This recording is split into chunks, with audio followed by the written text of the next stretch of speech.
In mid-October, life is in the midst of the old and the new. After a stressful few months, a strong desire to run away grew within me.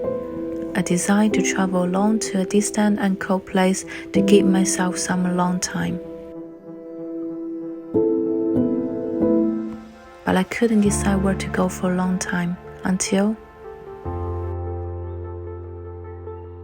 years later, after rewatching The Secret Life of Walter Mitty, I realized that the country at the end of the world where Mitty found himself was exactly the no man's land I was looking for. I booked my flight, packed my bags, and headed out.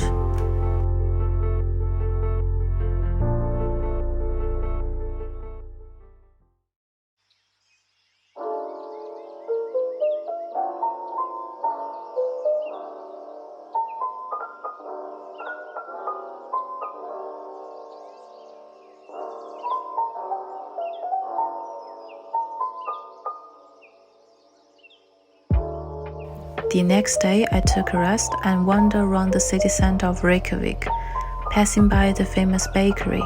I didn't expect that this insta-famous bakery would be my breakfast for the whole week, and even until now, I'm still thinking about it.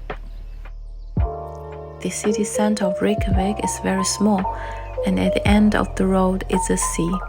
While walking along the coastline, I accidentally found a special art museum, which doesn't exhibit historic human treasures but artworks made of broken metal.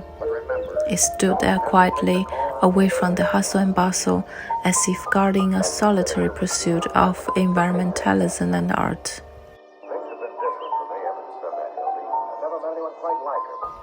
In the days that followed, I witnessed the wonders of nature.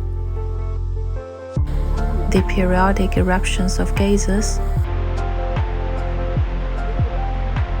the volcanic lakes accumulating in the caldera, and the gorgeous double rainbow under the waterfall.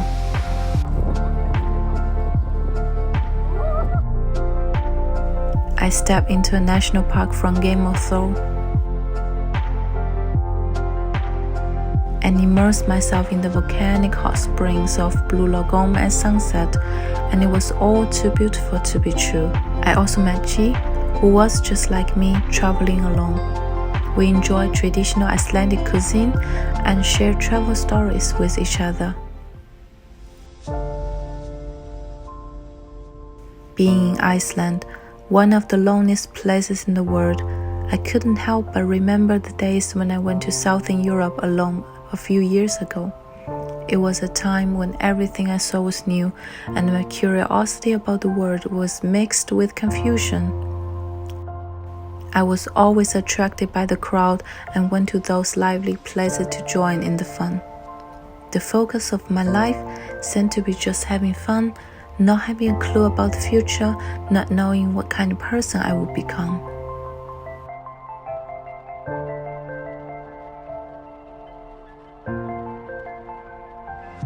But now, standing alone in this lonely land, I feel the opposite.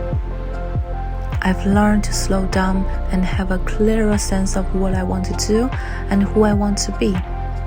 Those quiet places I used to avoid in the past might as well be a new opportunity to escape the busy city life later on.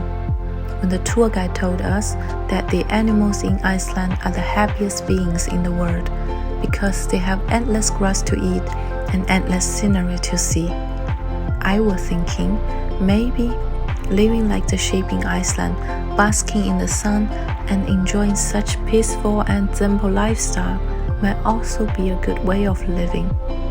I put myself in this place that has nothing to do with me, but here I find my inner truest self.